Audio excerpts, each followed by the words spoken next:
Hello नमस्ते म राज thing होइन आज चाहिँ यहाँ आज अचानक भुन्जेको चाहिँ प्रोग्राम बनाएर आइपुगेको छु होइन हेलो आशा देखिरहेको छैन होला लाइटहरू पनि यो भएको छ ल यो ढुङ्गे भन्ने ठाउँमा आइपुगेको छु है मैले एकदम केक बोकेर आएन त्यही गरिरहेको तरकारी दामी। छु दामी कोक छ त्यो सकिएको छ मान्छे छन् दामी। एक घन्टा लाग्छ होला भुन्जे पुग्नै त्यहाँ पनि अहिले अपडेट दिन्छ आज पनि भोलि बिहान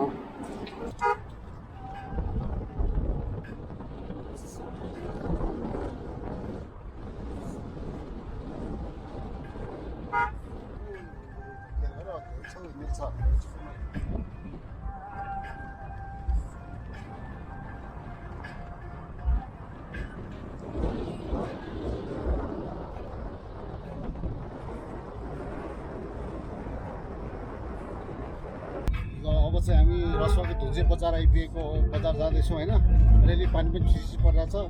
राहुल भान्जा गाडी ड्राइभ गर्दैछ हाम्रो सपुत मोक्तान भइहाल्यो पछाडि छ है सतहदेखि लगभग 2500 मिटर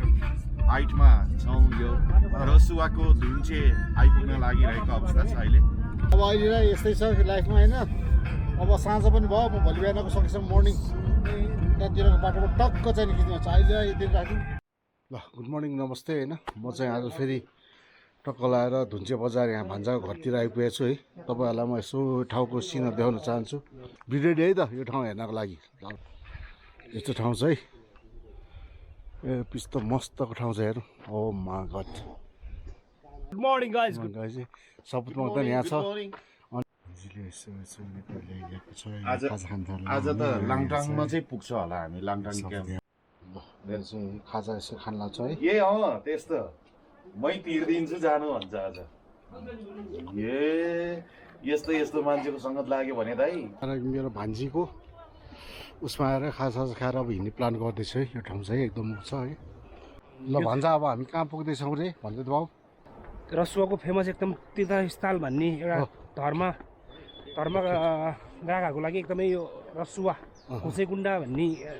यो खास मेन गोलेटो बाटो यही हो। अरू के छ नास्याङ यो चाहिँ हाम्रो नेपालको एकदम उत्तर भूभागमा पर्छ यो ठाउँ एकदम उत्तर भूभागमा पर्ने एकमात्र यस्तो ठाउँ हो कि यो गोसेकुण्ड भन्ने बित्तिकै लगभग नेपाली मात्रै नभएर विदेशीले पनि यो एकदमै भिड लाग्ने ठाउँ हो। यो विदेशी पनि यो ठाउँमा धेरैचोटि आउने र रेगुलर आउने गर्छन्। अब मेन कुराहरू चाहिँ टक्टर क्याप्चर गर्ने प्रयास गर्छु ल अब यहाँ किनभने ब्याट्रीहरू पनि बचाउनु पर्ने हुन्छ ल यसको नाम चाहिँ खास तिलु भन्छ तिलु अनुवा चढा यो ठ्याक्कै सिसु जस्तै हुन्छ सिसुभन्दा अझ यो मिठो हो यो यो चाहिँ हाम्रो रसोमा आएपछि विदेशीहरूले प्रायः खाने यही हो। यो एकदमै यसलाई चाहिँ सिसु जस्तो नै बनाउँछ पानी उमालेर यो एकदम यसलाई क्यामेरा जुमेर देखाउँछ यो एकदमै हेर्नु त यो यस्तो मिठो हुन्छ यो योसँग ढिँडो खानुको रसुवाको ढिँडो के भन्छ लेकाली ढिँडो बेस्ट एकदम यसमा लसुन पड्काएर बनायो भने नेपालको स्वाद यही हो स्पेसल यो 108 गुन्डाको चाहिँ पानी हामीले भेट्छ अहिले यो अफ सिजन हो सिजनमा बबाल हुन्छ है बाटै खाली तर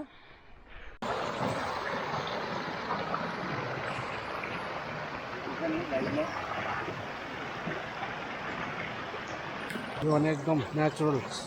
यस्तो चिजहरू भेट्दैन क्या हामीले यार लाइफमा वाउ सुपर नेक्स्ट लेभल है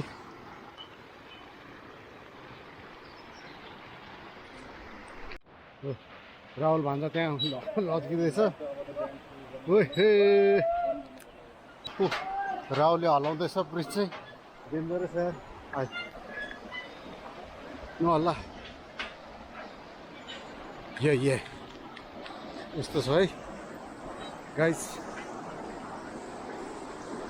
सुन्दा पनि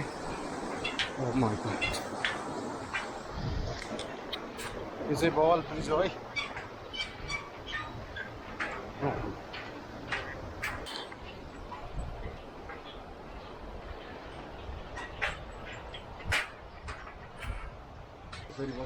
तरेर आएको ब्रिज भइहाल्यो है यस्तो छ लाइफमा है के हो बिस्तारै हुन्छ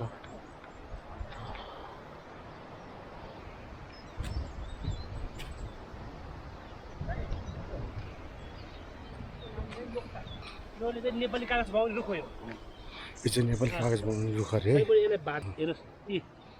ए यो अनि योबाट चाहिँ यसको फेरि अर्को पनि छालो हुन्छ यहाँबाट यो छालो माथिको छालो निकाल्ने हामीले मेनुअल निकाल्नु हुन्छ अहिले त मेसिनले निकाल्छ यसलाई ट्याक्क पारेर अनि यसलाई पुरा तातो पानीमा हालेपछि यो गलेर ठ्याक्कै किरिन जस्तो हुँदो रहेछ मेसिनले यो 80 डिग्री 90 डिग्री उसमा तापक्रममा यसलाई पकाएपछि चाहिँ ठ्याक्कै किरिन जस्तो हुँदो रहेछ ठ्याक्क अनि मेसिनले हालेपछि पेपर बन्यो पेपर नेपाली कागज पेपर पनि यस्तो देखिरहेको छ थाहा भएन तपाईँहरू जस्तो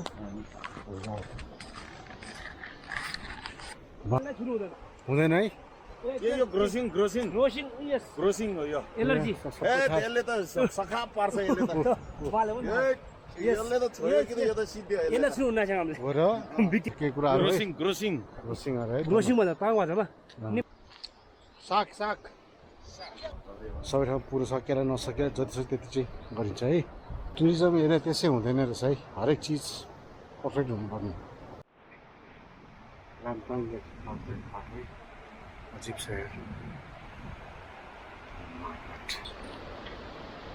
हो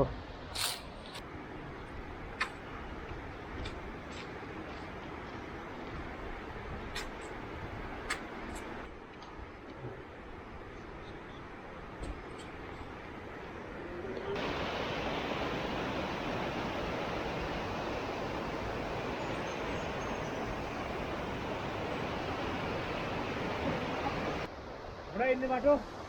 ए यता चाहिँ घोडा मान्छे हिँड्ने हिँड्ने बाटो खाना लाउन केही चाहिँदैन अरे माया दिए पुग्छ श्री सजनी गण पाउँछ त तामाङ ड्रेस तामाङ ड्रेसहरू पाउँछ खाली माथि पाउँछ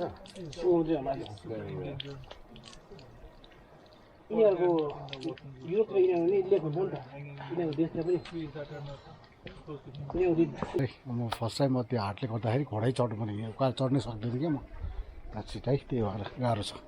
सो त्यसको लागि ल अब अलिअलि सिनहरू खिच्ने भनेको अब मलाई आफूलाई गाह्रो भयो लाइफ यस्तै हो के गर्ने है विशेष हामीले के भने हामीले चौरी ल हामी चाहिँ खेन्ती भन्ने ठाउँमा थियो अघि बाहिर थियो होइन बाहिर बस्दा चाहिँ अहिले हावाहरू अलिक बढी आयो हुनाले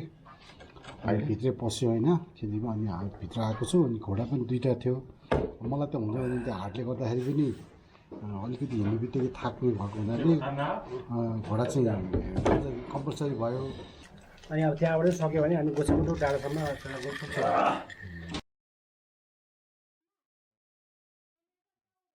होइन अब एउटा घोडा आउँदैछ त्यो भान्जा भइहाल्यो अब यस्तो ठाउँ छ है